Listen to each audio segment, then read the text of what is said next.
Hello everyone, कैसे आप सब। मैं अभिषेक प्रकाश, आप देख रहे हैं लीगल 24। दोस्तों, आज से हम भारतीय संविधान की सीरीज़ को जो है स्टार्ट करेंगे।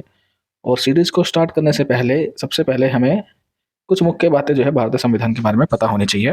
जैसे भारतीय संविधान की जो संविधान सभा थी, उसकी जो सबसे इम्पोर्टेंट कमेटी थी वो थी ड्राफ्टिंग कमेटी, जिसके अध्यक्ष डॉक्टर भीमराव अंबेडकर जी थे। और हमारे संविधान को बनने में जो है 2 साल 11 महीने और 18 दिन का समय लगा।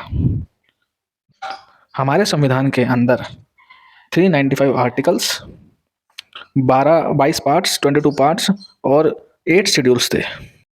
एंड 26/11/1949 को 284 मेंबर जो भी थे कॉन्स्टिट्यूशन असेंबली के, उन्होंने साइन करे।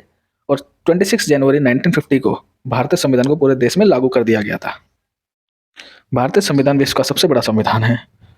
इसके अंदर जो सबसे मेन जो है भारतीय संविधान की, जिसको आत्मा भी कह सकते हैं, वो है भारतीय संविधान की प्रस्तावना, जिसको हम प्रीम्बल भी कहते हैं।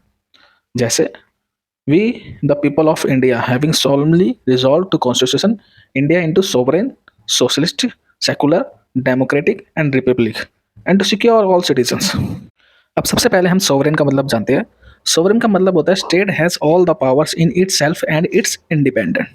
इसका मतलब है जैसे कि कोई भी कंट्री हो या ग्रुप ऑफ कंट्रीज हो, भारत के ऊपर उसका कोई प्रभाव नहीं पड़ेगा। भारत जो है स्वतंत्र है, भारत एक स्वतंत्र राज्य है, उसके पास अपनी खुद की पावर्स है, इसको कहते हैं सोवरेंस। किसी भी कंट्री का भारत के ऊपर कोई प्रभाव नहीं पड़ेगा, ना कानून व्यवस्था पे, ना किसी और व्यवस्था के भी। अब दूसरा आ जाता है सोशलिस्ट। सोशलिस्ट का मतलब है कि सामाजिक तौर पर किसी के साथ अन्याय नहीं होगा। सेकुलर, राज्य का कोई धर्म नहीं होगा, सब धर्मों में जो है राज्य रुचि रखेगा, रिस्पेक्ट करेगा सबके फेथ्स की, वर्शिप्स की और सबकी आस्था की। और जो डेमोक्रेटिक का मतलब है कि जो भी राजनीति होगी, पॉलिटिक्स जो भी होगी, जो पॉलिटी होगी, वो एक यूनिवर्सल अडल्ट फ्रेंचाइजी पे डिपेंड होगी, यूनिवर्सल अडल्ट फ्रेंचाइजी बेस्ड होगी। जैसे कि हम कैसे कहते हैं कि वोट का अधिकार सबके पास होगा, लोगों की सरकार चलेगी, लोग वोट इलेक्शंस होंगे और लोग सरकार को चुनेंगे, उसको कहते हैं डेमोक्रेटिक। अब न्याय किस तौर पर होना चाहिए, जस्टिस किस बेस पे होना चाहिए। सामाजिक तौर पर जस्टिस होना चाहिए, न्याय होना चाहिए। इकोनॉमिक तौर पर न्याय होना चाहिए, आर्थिक तौर पर जिसको कहते हैं, और पॉलिटिकल तौर पर जिसको राजनीतिक तौर पर कहते हैं। लिबर्टी होनी चाहिए, आज़ादी की चीज़ की होनी चाहिए, थॉट्स की, सोचने की, एक्सप्रेशंस की, बिलीफ की, फेयर एंड वर्शिप की, जो है हमारे पास आज़ादी होनी चाहिए। इक्वलिटी और स्टेटस ऑफ अपॉर्चुनिटी, सबको इक्वल अपॉर्चुनिटी मिलनी चाहिए, सबको एक तरीके से प्रमोट करना चाहिए। फ्रेटर्निटी, सबके सम्मान की रक्षा करनी चाहिए और भारत की अखंडता को बनाए रखने के लिए प्रयास करेंगे। सबसे मेन जो था भारत के अंदर, भारतीय संविधान के अंदर जो सबसे मेन पॉइंट है वो यही है कि भारत की जो संविधान की जो प्रस्तावना है, उसको अगर हर एक व्यक्ति ध्यान में रखे तो संविधान को समझने में बहुत आसानी होगी। नेक्स्ट हम जो डिस्कस करेंगे वो आर्टिकल 1 to 4 तक ही डिस्कस करेंगे आज की वीडियो में। तो आर्टिकल 1 to 4 बहुत इंपॉर्टेंट आर्टिकल्स है, स्टार्टिंग से पूरे भारत की, तो इसको समझना बहुत ज़रूरी है हमारे लिए। जैसे कि पार्ट वन के अंदर आर्टिकल 1 to 4 आर्टिकल्स आते हैं। और जो पार्ट 1 है वो है the union and it's territory को लेकर। और आर्टिकल 1 जो है वो ये कहता है name and territory of the union, that is India, that is Bharat, shall be the union of states. Bharat राज्यों का संघ होगा। आर्टिकल 2 के तहत एडमिशन और establishment of new states, parliament में by law admit into the union और establish new state on such terms and condition as fixed, मतलब नए राज्यों का प्रवेश किया जा सकेगा। आर्टिकल 3 जो है formation of new state and alteration of areas, boundaries और नेम्स ऑफ एग्जिस्टिंग स्टेट्स, चाहे पुराने राज्य हो या नए राज्य हो, इनकी सीमा व नाम में परिवर्तन किया जा सकता है, लेकिन प्रेसिडेंट की एसेंट को लेकर, प्रेसिडेंट के हस्ताक्षर या प्रेसिडेंट की मर्जी को लेकर ही। अदरवाइज इसमें जो है संशोधन करना या फिर इनके नामों में, राज्यों के नामों में संशोधन करना किसी भी तरह का प्रेसिडेंट की मर्जी के बिना संभव नहीं है। आर्टिकल 4 के अंदर जो समझना जरूरी है, आर्टिकल 368 की जो अमेंडमेंट है वो कॉन्स्टिट्यूशन अमेंडमेंट के तहत आती है। और जो आर्टिकल 2 और 3 और के अंदर जो भी अमेंडमेंट राज्यों को लेकर होगी, उनकी सीमाओं को लेकर होगी, वो आर्टिकल 368 के तहत नहीं आएगी।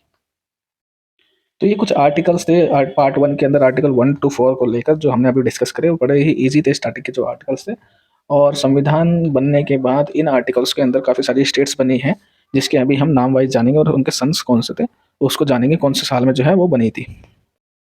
जैसे 1953 के अंदर आंध्र प्रदेश जो है स्टेट बना था, 1960 में गुजरात, 1963 के अंदर नागालैंड को बनाया गया, 1966 के अंदर हरियाणा बना, और 1971 के अंदर हिमाचल प्रदेश का निर्माण हुआ, 1972 के अंदर मेघालय, मणिपुर और त्रिपुरा का निर्माण हुआ। 1975 में सिक्किम का निर्माण हुआ। 1987 में मिजोरम, आंध्र प्रदेश, अरुणाचल प्रदेश और गोवा का निर्माण हुआ। और 1 नवंबर 2000 को छत्तीसगढ़ का निर्माण हुआ। 9 नवंबर 2000 को उत्तराखंड का निर्माण हुआ। साथ ही में 15 नवंबर 2000 को झारखंड का निर्माण हुआ। और जो रिसेंटली अभी बना है 2014 के अंदर 2 जून 2014 को जो तेलंगाना बना है उसका निर्माण हुआ। तो जितने भी जो राज्य जो बाद में जोड़े गए हैं और सीमा इनकी अटैच की गई है और जो एक राज्य में से कटकर दूसरे जो है राज्य बन चुके हैं, वो सब इन आर्टिकल 2 और 3 के बेस पर ही हुआ है। आर्टिकल 2 और 3 क्यों इंपॉर्टेंट है? भारत के जो सीमाओं को लेकर और नई स्टेट्स को बनाने के लेकर आर्टिकल 1 to 4 जो पार्ट है वो बहुत इंपॉर्टेंट है। तो जैसे कि आज हमने डिस्कस किया आर्टिकल 1 to 4 को लेकर और संविधान के बारे में कुछ मुख्य बातें जानी, प्रीएम्बल्स को लेकर, प्रस्तावना को लेकर। नेक्स्ट वीडियो में हम जो है आर्टिकल 5 to 12 जो सिटीजनशिप की बात करते हैं उसके ऊपर विस्तार से जो है डिस्कस करेंगे। तब तक के लिए वीडियो को शेयर कीजिए ताकि ज़्यादा से ज़्यादा लोगों तक संविधान की जानकारी पहुंच सके। धन्यवाद।